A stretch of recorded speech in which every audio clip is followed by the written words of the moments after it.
Vamos a regresar aquí al Estado Dorado, donde se acaban de revelar las imágenes de los momentos de tensión que causó un sujeto armado con un rifle frente al Museo de Ciencias de Los Ángeles.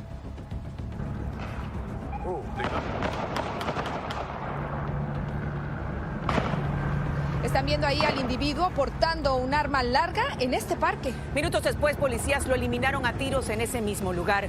Las autoridades informaron que se trata de un hombre de 35 años quien fue declarado muerto en la localidad. Agregan que el caso continúa bajo investigación.